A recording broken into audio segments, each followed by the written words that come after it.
हमारे भाई ने चुनाव लड़ा, 2009 में मर्डर हो गया, गोलियों से मार दिया। 12 में मेरे ऊपर गोलियां बरसात। और जाता जाता कोई अंतिम संदेश है जिला वासियों ने? मेरा तो मांगियो ना, देखो एक बार टाइम पड़ी चुनाव में, वोट भी मांगना ही पड़ेगा। जब संदेश के सके जनता माने 13 में विधायक बना दियो, 18 में कौन बनाए हो? तो कौन बनाए? तो घर बैठे। मोदी जी मान रहे हैं कि मैं तो आज बम फुर जीत रही हूँ, मैंने तो कोई रोकनी है को नहीं। सुननी मारी है कि थे एज के बीजेपी ज्वाइन कर सको। बीजेपी और कांग्रेस के लोग एक जगह हुए मुझे रोकने का काम किया। आज भी हमारे नेताओं के पास मेरा ऑप्शन एक ही है कि ये कहीं से सुपारी किलर मंगा सकते हैं, कहीं से गुंडे बुलाकर मुझे मराने का प्रयास कर सकते हैं। राम राम सामू मनोज और थे देख रहे हो जल को चूरू चैनल पर नया तो सब्सक्राइब कर लियो ताकि चूरू जिले के अपडेट देश का। फिलहाल चूरू का राजगढ़ का पूर्व विधायक मनोज न्यांगली है जी का सागे जुड़ेगा और कार्यक्रम में राजस्थान की राजनीति में थारो बहुत बहुत ही स्वागत है। और बातचीत करके है जी को देखांगा कि राजनीतिक सफर है जी को किया रेडो है कि कार्यकाल में आप में काम करवाएडो है कि आगे की रणनीति है जी की अब तय करेगा। तो मनोज जी बहुत बहुत स्वागत है। धन्यवाद आपका। या पीछे 5 साल विधायक रहा और बे पार्टी में रहे जी की आप मानस के इतनी ज्यादा क्षेत्र में पॉपुलर को नहीं, तो आज जीत पहली तो क्या संभव हुई और एवं के कारण रहे? देखिए, बहुजन समाज पार्टी बड़ी पॉपुलर पार्टी है। ये तो बीजेपी और कांग्रेस वालों की सोच है कि हमारी पार्टी पॉपुलर पार्टी नहीं है, क्योंकि यूपी में 4 बार बहुजन समाज पार्टी की, हमारी बहुजन समाज पार्टी की राष्ट्रीय अध्यक्षा बहन कुमारी मायावती जी मुख्यमंत्री रही है।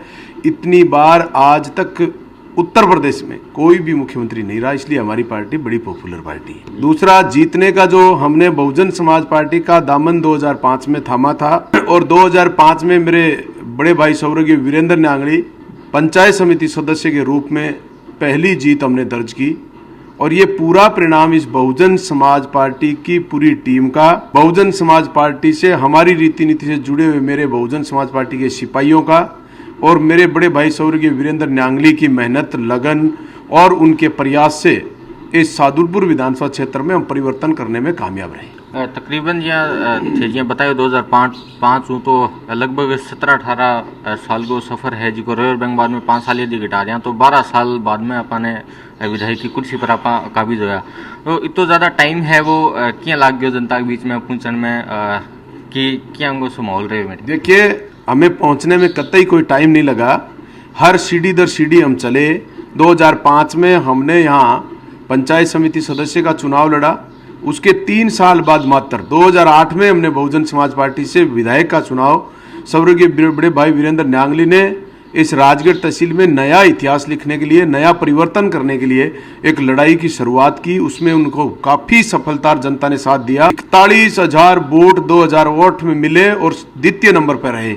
उस समय भारतीय जनता पार्टी और कांग्रेस दोनों एक साथ होकर के भाई वीरेंद्र न्यांगली को रोकने में कामयाब हुए। 8 के बाद हमने 9 में बहुजन समाज पार्टी के सिंबल पर सीधे चुनाव में नगर पालिका के चेयरमैन नंद किशोर जी मरोदिया, जिनको हमने डायरेक्ट चुनाव लड़ाया, राजगढ़ की जनता ने साथ दिया, हम सीधे चेयरमैन की कुर्सी पर पहुंचे। और 9 से लेकर 10 में मैं स्वयं मनोज न्यांगली पंचायत समिति सदस्य निम्मा से जीता।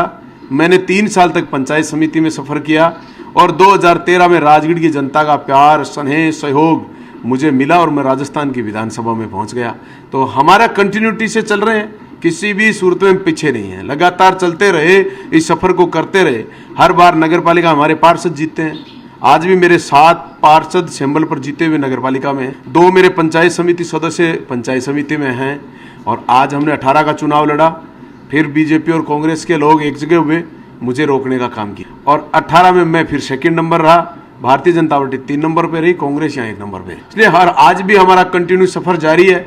हम फिर इनको मात देंगे। बीजेपी और कांग्रेस चाहे कितना भी एक हो जाए, लेकिन हम बहुजन समाज पार्टी के इस स्टैंड को और राजगढ़ की जनता के मान, सम्मान, हक और अधिकार की इस लड़ाई में हम उनके साथ खड़े रहेंगे। और इस मिशन को लेकर जो सामाजिक समरसता का मिशन है, जनता में राजनीतिक चेतना का मिशन है, जनता में अपने हक, अधिकार और वोट की कीमत की जानकारी है, वो हम हर व्यक्ति को रोजाना पहुंचाने का काम करते हैं।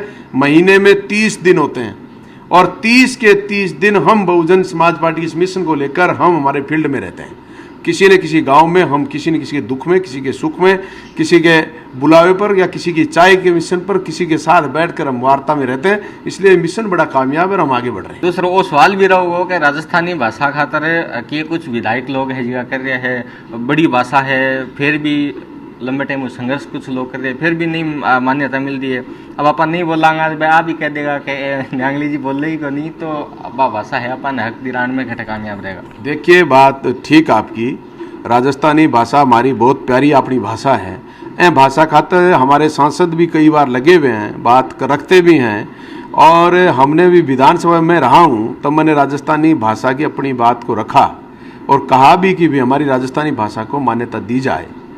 लेकिन पता नहीं सरकार क्यों नहीं देना चाहती। हो सकता है हमारे 25 के 25 सांसद हम भारतीय जनता पार्टी के जिता रहे हैं, इसलिए भारतीय जनता पार्टी के मोदी जी को लगता होगा कि जनता तो सारी वोट तो अपने को डालती है, जरूरत नहीं है इनकी बात सुनने की।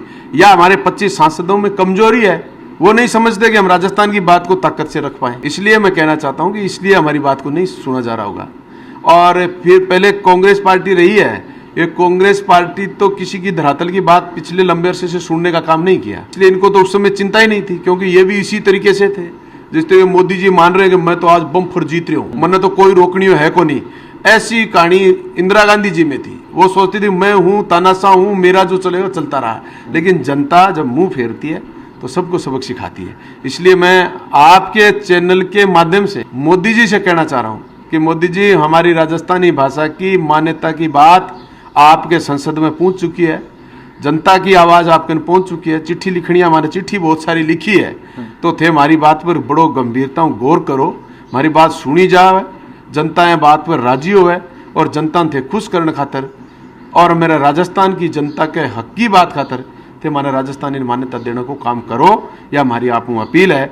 और देश का प्रधानमंत्री हो, मारू जुड़ेड़ा हो, गुजरात के नजदीक हो, राजस्थान की भाषा को तो मान्यता नहीं, आप गुजराती ने मान्यता दे रहे हो, तो फिर भेदभाव नजदीक रह करके भी कर रहे हो, तो ये अच्छी बात को नहीं। माननीय प्रधानमंत्री जी गौर करो। लोग जनता बनाना जाने तो शायद तोड़ने भी जाने, बिल्कुल अच्छी दावा जाने भाई, क्योंकि मैं बैठे हूँ सामने, जनता माने 13 विधायक बना दियो, 18 कौन बनाए हो, तो कौन बनाए तो घर बैठे हैं, जनता के बीच में जाकर के अपनी बात फिर कह रहे हैं। इसी तरीके से मोदी जी को ऐसा लगता है कि मैं बैठा हूँ प्रधानमंत्री स्थायी हो गया, तो ये तो लोकतंत्र में है नहीं ना, वो तो राजतंत्र में होता था कि मोदी जी बैठे तो मोदी जी बैठे हैं, फिर मोदी जी बैठा टाबर बन जाएगा, तो वो तो गया राजतंत्र। अब लोकतंत्र है, लोकतंत्र में तो वोट से बनता है, तो वोट की जनता मुंह फेर लेगी उस दिन, मौज करो। राजगढ़ में हमारी जो हालात थी, 70 साल की राजनीति में कोई व्यक्ति बोल नहीं सकता था, कोई अपनी बात कह नहीं सकता था, चुनाव लड़ नहीं सकता था, और हम भी लड़े हैं तो चुनाव लोकतंत्र की व्यवस्था से नहीं लड़े। हमारे भाई ने चुनाव लड़ा, पाप नहीं किया, चुनाव लड़ा, 2009 में मर्डर हो गया, गोलियों से मार दिया। 2009 में मैं आया, 12 में मेरे ऊपर गोलियां बरसा दी, उसके बाद हम परिवर्तन किया तो कठिन परिस्थिति में परिवर्तन करने का काम किया। इसलिए ये पार्टियां तानाशाह बन गई है, ये सोचते हैं दूसरा आए उसको मिटाओ, हमारी दो दल चलते रहे। इसलिए मैं जनता से कहना चाहता हूं, जब आप क्षेत्रीय लोगों को या आपके जन मुद्दों की बात करने वाले या आपके लिए सुलभ लोगों को आप जिताने का काम करोगे तो आपके हित में होगा। और ये भारतीय जनता पार्टी और कांग्रेस को शोषण 70 वर्ष को भुगतता लोगों बहुत वर्ष हो गया। एक खातर क्षेत्रीय पार्टी आज बहुजन समाज पार्टी मेरी लंबे अरसे से यहाँ संघर्ष कर रही है, लेकिन जनता अभी तक पूर्ण रूप से उनको समर्थन नहीं दे पाई, क्योंकि जनता कई बार कह देती है कि बसपा को हम वोट देते हैं और जीतने के बाद कुछ एमएलए हैं वो दूसरी पार्टी में चले जाते हैं। ये उनकी बात का थोड़ा सा दुख है, उनकी सच्चाई है, लेकिन इसमें बहुजन समाज पार्टी का कहीं किसी प्रकार का वो दोष नहीं। क्यों कि हमारी संख्या कम जीत रही है।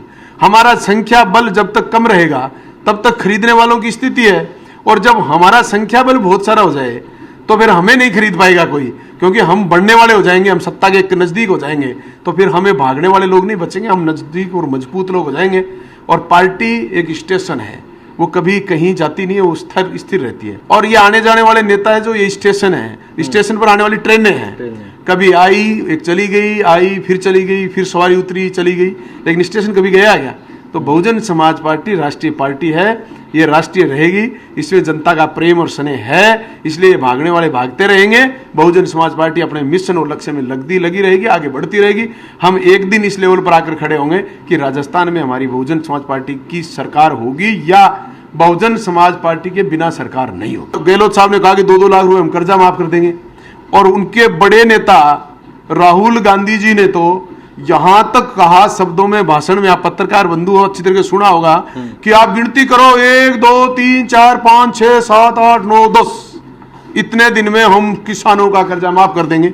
गिनती आ रही होगी आपको, 10 दिन हुए कि नहीं मुझे पता नहीं, गिनती या तो हमारी कमजोर है, ये 10 दिन उस दिन मानेंगे जब चुनाव के समय के जो शेष 10 दिन बचेंगे वो 10 दिन इनके काम के होंगे, तब मांगेंगे कि साहब हमने 2-10 दिन मांगे ये जनता ही कही जनता ने बुला लिया तो यहाँ जनता की समझ में आ जाएगी कि अब आना टाइम है कि अपन तो के कर रहा है, के कर रही है पार्टियां। देखिए बिल्कुल जनता को समझ में आया तभी मुझे विधायक बनाया, जनता को समझ में आया तभी मुझे 52,000 वोट डाले। दूसरी बार मुझे जिताने का तो जनता ने भरसक प्रयास किया ही था, कुछ से वोट कम रह गए, इस कारण जीत नहीं पाए, लेकिन हमारी जनता का भाव तो यही था ना कि किसी भी सूरत में हम जीते। लेकिन कुछ लोग जिनके सामने झूठ बोला गया, फ्रेब बोला गया, जिनको भ्रमित किया गया, या बड़े वो दिखाते ना जैसे आश्वासन दिए गए कि हम ये करेंगे वो करेंगे, तो जनता कुछ समय भूल गई। जैसे 2 लाख रुपए कर्जे की बात कर रहा हूँ, किसानों को कहा 2 लाख रुपए हम कर्जा माफ कर देंगे, किसान ने देखा यार ये सरकार बन जाएगी 2 लाख कर्जा माफ हो जाएगा, तो इस तरीके से कुछ लोग वोट डाल गए इधर, और इधर डाल के तो जीत गए, और उनकी कोई काबिलियत नहीं थी। और आज मैं तो ये कह रहा हूँ कि वो इंटरनेशनल लेवल पर जिनकी ख्याति थी, और आज राजगढ़ में आप पत्रकार हो, मैं मेरे शब्दों से तो नहीं कहूँगा, आप कई चीज जनता से जाके पूछ लीजिए किन शब्दों से उनको संबोधित करते हैं, किन शब्दों से उनको आज बोलते हैं, तो बड़ी गंभीर सब्जेक्ट है। तो इसलिए हाँ, उनका लक्ष्य जरूर है, उनका देवरों का, उनके पति का, परिवार का, सब लोगों का पैसा कैसे वसूला जा सकता है, इस हालात में कैसे लूट सकते हैं, ये उनका प्रयास है। और आज मेरे राजगढ़ के हालात एसडीएम नहीं, तहसीलदार नहीं, ईओ रेगुलर नहीं, पिछले 3 साल से जनता त्राई मान है, तो फिर क्या करें इस राज को। तो जनता समझ भी चुकी है, जनता इंतजार कर रही है किस दिन वो हमारा 2023 का आए, और फिर हम किस तरीके से इनसे पीछा छुड़ाने का काम करें, वो पीछा छुड़ाने का काम करें। क्षेत्र में पानी की, बिजली बहुत ज़्यादा समस्या है, लगातार मैं भी कवर करूँ, लेकिन आप इतनी उपलब्धता जनता ने क्यों कौन कराई? आपने भी 5 साल आ के आज बंदड़ा में पानी आ जाता या नल, कई की गाँव में स्थिति आज भी है कि नल भी को नहीं। देखिए मैं 5 साल में एमएलए रहा हूँ, मैंने इस राजगढ़ की पूरी तहसील में जर्मन योजना के नाम से पीएसपी पूरे हर गांव में लगी, हर गांव में पानी पहुंचाया। पूरे 5 साल उसकी मैंने मॉनिटरिंग करी, किसी भी गांव में उस समय मैंने पानी नहीं आया, वहां खुद जाकर के देखा, और एक भी गांव में ऐसी स्थिति नहीं रहने दी कि पानी नहीं आए। 509 करोड़ की योजना थी जिसको फलीभूत करवाया, धरातल पर लागू करवाया, और 43 दिन तक मैंने इस जल मिशन के लिए विधायक होते हुए वाटर वर्क्स के सामने धरना दिया। इस लड़ाई को मैंने लड़ा, इसलिए मैं आपका जवाब दे रहा हूं कि आप 5 साल रहे तब आप लोगों ने किया, मैंने ये काम किया कि पानी की जनता, आप भी जाके राजगढ़ में पूछिए कि मनोज न्यांगली का 5 साल का जब कार्यकाल था, पानी की क्या स्थिति रही तुम्हारे लिए। अगर एक भी आदमी आपको ये कहे कि मनोज न्यांगली था तो टूटी उसी के साथ चलेगी। तो ये अब जो कर रही है भ्रष्टाचार कर रहे हैं। अब मेरे राजगढ़ शहर की सारी सड़कें तोड़ दी, एक ही सड़क की मरम्मत नहीं है, नगर पालिका से काम हो नहीं रहा है। वाटर बॉक्स में 47 करोड़ की शहरी लाइन बदलने का जो काम आया, उसकी कहीं मन मर्जी से हमारे एक्शन साहब, IAN साहब, JN साहब और हमारे विधायक मिलकर, मैं कह रहा हूं उस 45 करोड़ रुपए का गबन करेंगे, 47 करोड़ को खाएंगे बांटकर, और जनता को उस वाटर लाइन को बदलने का काम नहीं करेंगे, कहीं कहीं डालेंगे, सड़क तोड़ के छोड़ दी और मजे कर रहे हैं। तो आज आप विपक्ष में आ तो वो मुद्दों भी तो अपन उठाना चाहिए। जी जरूर, हम तो वाटर वक्त गए हैं, मुद्दा दिया है, लिखित में शिकायत करी है, हमने मुद्दा उठाया है, और आज भी मैं कह रहा हूं अगर ये कैंपर करेंगे तो मैं इनकी जेल करवाऊंगा, 100% कराऊंगा। कागज आज करने तो दें, पूरा करने के बाद ही तो कुछ मिलेगा कि इनकी हम जेल करा पाए। नगर पालिका में भ्रष्टाचार हुआ, उसकी हमारे लोगों ने शिकायत करी जयपुर तक एससीडी में, और आज 2 लोगों के खिलाफ FIR दर्ज हो रखी है नगर पालिका के कर्मचारियों के खिलाफ। हम कह रहे हैं भ्रष्टाचार हो रहा है। एक छे पीछे थोड़ी देर पहले जिक्र करिएगा मेरे पर हम लोग जो भाई मटर की बातचीत करिए पा, तो आप मानस कहेंगे जो जनता के बीच में आप काम करा या काम नहीं करा, तो जान पर बाजी भी है जी राजगढ़ क्षेत्र में लगानी पड़ सके, लगानी पड़ रही है। हम तो जान की बाजी पर ही खेल रहे हैं। आज भी हमारे नेताओं के पास मेरा ऑप्शन एक ही है कि ये कहीं से सुपारी किलर मंगा सकते हैं, कहीं से गुंडे बुलाकर मुझे मराने का प्रयास कर सकते हैं, लेकिन जनता का प्रेम जो मेरे साथ है ना, वो इन नेताओं को कभी नहीं मिल सकता। वो प्रेम मेरे साथ है, उनकी दुआएं मेरे साथ हैं, हर माँ की, हर बहन की, हर बच्ची की, हर युवा की, हर बूढ़े बुजुर्ग की जो मेरे साथ प्रेम स्नेह है, वो इन नेताओं को कभी जिंदगी में नहीं मिल सकता। ये नेता हो सकते हैं, पावर हो सकता है, भयभीत कर सकते हैं, लेकिन प्रेम प्राप्त करने के लिए जो मैंने प्राप्त किया वो कोई और नेता नहीं कर सकता। मैं ये मानता हूँ मेरी राजनीतिक जनता मेरे से इतना प्रेम करती है। दूसरी ठेके होगा प्रेजेंट में कोई काम नहीं हो रही, लेकिन पीछे जी बजट आयो तो राजगढ़ में स्टेडियम की बात है, कॉलेज की बात है, और भी बहुत सी घोषणा हुई, तो मतलब सरकार काम तो शायद कर रही है। देखिए स्टेडियम, इंटरनेशनल स्टेडियम की बात करें, अगर धरातल पर वो फलीभूत होता है तो हम सरकार को धन्यवाद देंगे, लेकिन आज के दिन तक धरातल पर फलीभूत नहीं है। उस स्टेडियम के लिए मैंने लड़ाई लड़ी इसलिए लड़ी कि उन्होंने हमारे स्वास्थ्य विभाग की भूमि को, जो 14 हेक्टर 1978 में अलॉटमेंट हुई, और उस भूमि में से 12 हेक्टर भूमि स्टेडियम के लिए ले ली। कितना गंभीर सब्जेक्ट है। स्वास्थ्य जन्म से लेके मरण तक हर व्यक्ति को चाहिए। स्टेडियम 10,000 में से किसी एक को चाहिए, और उसके बाद उस भूमि को ले लिया। लेकिन हमने उसको लिए लड़ाई लड़ी, लेकिन हमारी अभी तक अदालत में लड़ी, हमारी अदालत ने उनके पक्ष में फैसला दिया, हमारी स्टेट वैकेंट हुई है। लेकिन फिर भी धरातल पर अभी कुछ नहीं हुआ है। लेकिन मैं तो आग्रह करना चाहता हूं क्षेत्रीय विधायिका से, माननीय अशोक जी गहलोत से, कि हमारे स्वास्थ्य भवन की अगर आपने भूमि लेकर स्टेडियम बना रहे हो तो गलत कर रहे हो। आप भूमि दूसरी जगह अलॉटमेंट करिए और स्टेडियम बनाइए, हम आपके लिए वाई वाई करेंगे, आपकी तालियां पीटेंगे। लेकिन अगर आप ये चाहते हो कि इसकी भूमि लेकर के करो तो हमारी आत्मा अंदर से तो दुखी है।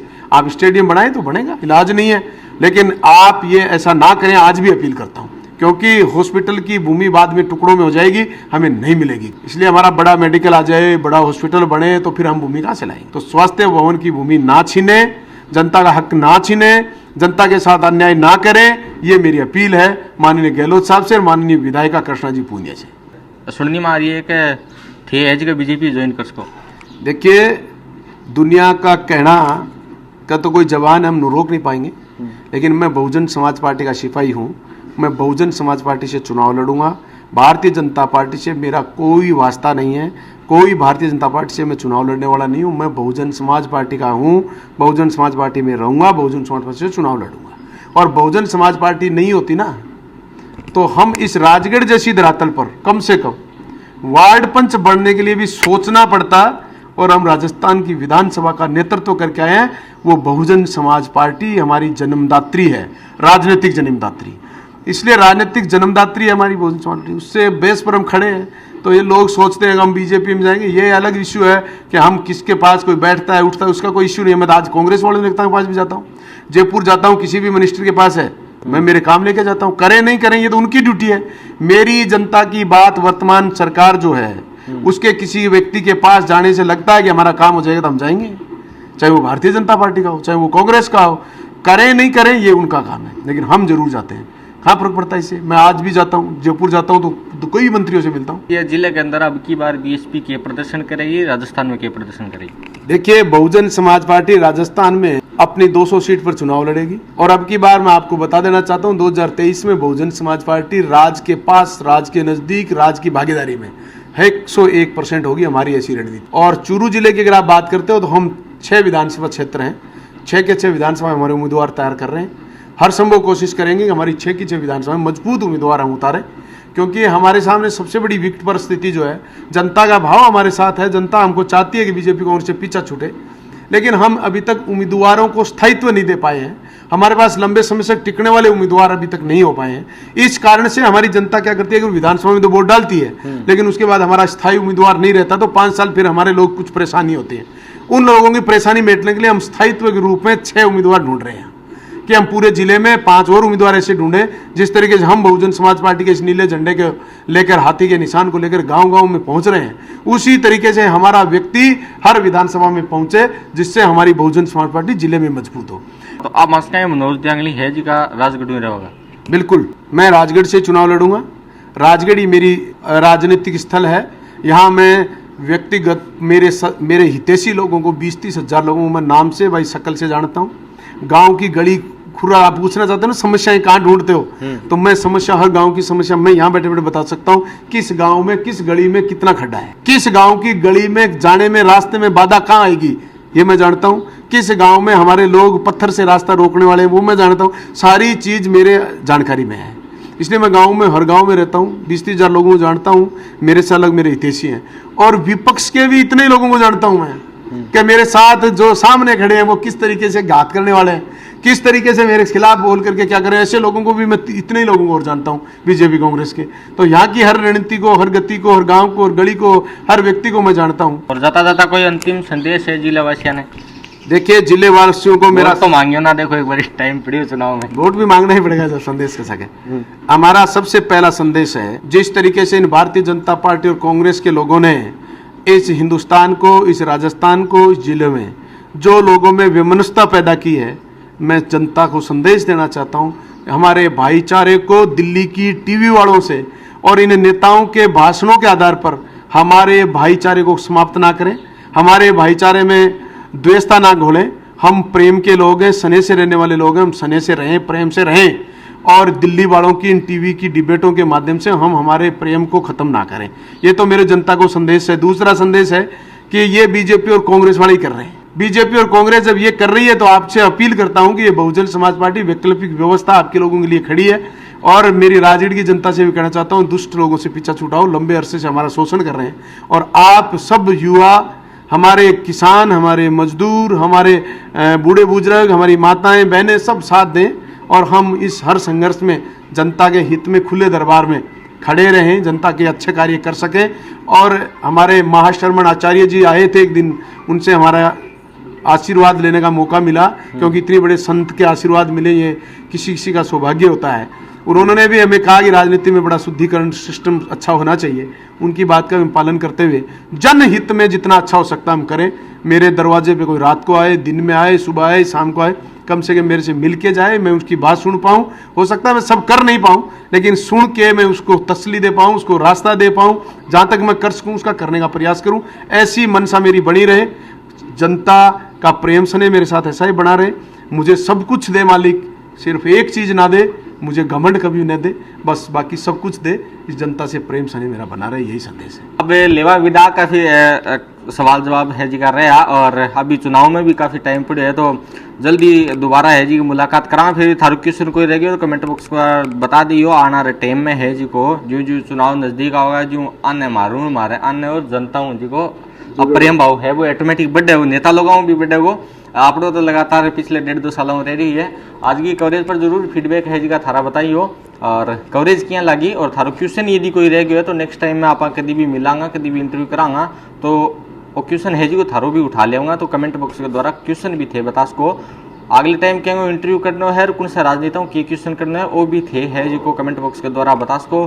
बाकी जिले की अपडेट खातर और जिले की स्पेशल कवरेज खातर बने रहो झिलको चूरू पर। जय चूरू, जय राजस्थान, जय हिंद।